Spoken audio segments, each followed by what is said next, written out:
அமெரிக்காவின் அடுத்த இலக்கு இந்தியாதான். அடித்துச் சொல்லும் ஈரான் தலைவரின் பிரதிநிதி. இந்தியா வளர்வதை அமெரிக்கா விரும்பாது என முன்னெச்சரிக்கை.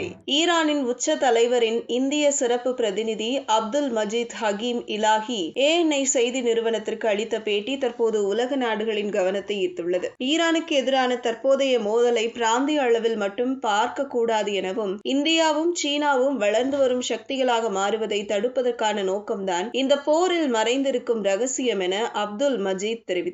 எதிர்காலத்தில் உலகின் மிக சக்தி வாய்ந்த நாடுகளாக இந்தியா, சீனா, ரஷ்யா மற்றும் அமெரிக்கா இருக்கும். இருப்பினும் அமெரிக்கா எந்த கூட்டாளிகளையும் விரும்பவில்லை. இந்தியா அல்லது சீனா சக்தி வாய்ந்த சகாக்களாக வெளிப்படுவதை அமெரிக்கா விரும்பவில்லை. அதனால் இந்த மாற்றத்தை தடுக்கவும், தங்களது உலகளாவிய ஆதிக்கத்தை தக்க வைக்கவும் அமெரிக்கா இந்த போர்களை தூண்டுவதாக அப்துல் மஜீத் குற்றம் சாட்டியுள்ளார். அவர்கள்தான் எங்களை தாக்கி எங்கள் பொதுமக்கள் மீது குண்டு வீசி தாக்குகிறார்கள். நாங்கள் எங்களை தற்காத்துக் கொள்கிறோம். அமெரிக்கா தான் போரை தொடங்கியதால் அதை முடிவுக்கு கொண்டு வருவதும் அவர்களாகவே இருக்க வேண்டும் என அப்துல் மஜீத் தெரிவித்துள்ளார். அவர்கள் போரை நிறுத்தியவுடன் நாங்களும் நிறுத்துவோம் என ஈரான் பிரதிநிதி அப்துல் மஜீத் திட்டவட்டமாக கூறியுள்ளார். ஈரான் 2 போர்களை எதிர்த்து போராடி வருவதாக கூறிய அவர், அமெரிக்காவிற்கும் இஸ்ரேலுக்கும் எதிரான ஈரானின் ராணுவ போரை கையாள்வது ஒரு பக்கம் இருந்தாலும் இந்த முதல் போரை விட மிகப்பெரிய மற்றொரு போர் இருப்பதாக தெரிவித்துள்ளார். அந்த 2வது பெரிய போர் கதை சார்ந்த போர் எனவும், கதை சார்ந்த போரில் அவர்கள் நிறைய போலி செய்திகளை உருவாக்குவதாகவும் சாடிய அப்துல் மஜீத், ஈரான் மக்களாட்சி மாற்றத்தை விரும்புவதாக பரப்பப்படும் செய்தியே